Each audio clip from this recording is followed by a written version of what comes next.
बिहार विधानसभा चुनाव का माहौल गर्मा गया है। जहां एक ओर नामांकन का दौर चल रहा है, सहमत और असहमत की खबरें सुर्खियों में हैं।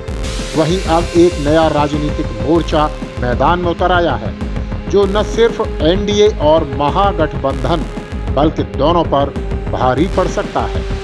बिहार चुनाव में इस बार मुकाबला दो नहीं बल्कि 3 मोर्चों के बीच होता दिख रहा है। नए महागठबंधन का नाम है जीडीए यानी ग्रैंड डेमोक्रेटिक अलायंस।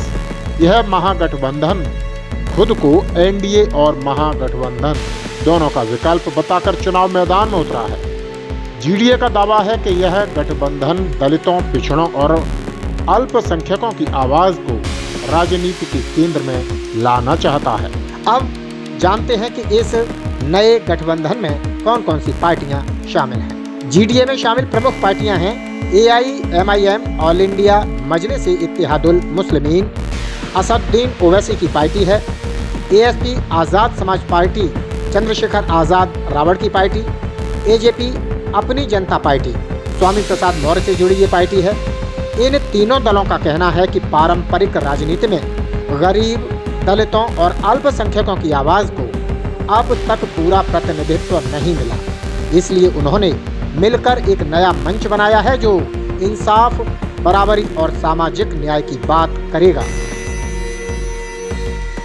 अब बात करते हैं सीट बंटवारे की। जीडीए ने फिलहाल 64 सीटों पर चुनाव लड़ने का ऐलान किया है। एआईएमआईएम की सीटें 35, एएसपी को मिली हैं 25 सीटें, एजेपी को मिली हैं 4 सीटें। हालांकि सूत्रों के मुताबिक यह आंकड़ा आगे बढ़कर 100 सीटों तक जा सकता है।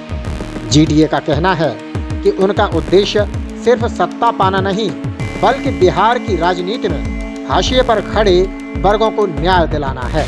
एआईएमआईएम नेता अख्तरुल ईमान ने कहा है, हम बिहार की राजनीति को जाति और धर्म से नहीं, इंसाफ और बराबरी के मुद्दे से जोड़ना चाहते हैं। अब सवाल ये है कि क्या यह तीसरा मोर्चा चुनावी गणित बदल पाएगा।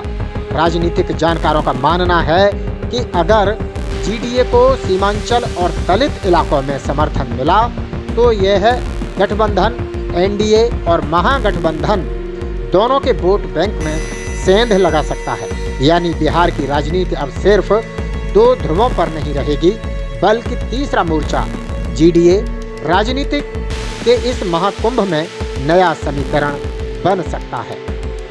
देखते रहिए CS इंडिया लाइव, जहां खबरें नहीं दिखाई जाती बल्कि समझाई भी जाती है। नमस्कार, अगली खबर के साथ कल फिर मिलेंगे। तब तक के लिए नमस्कार।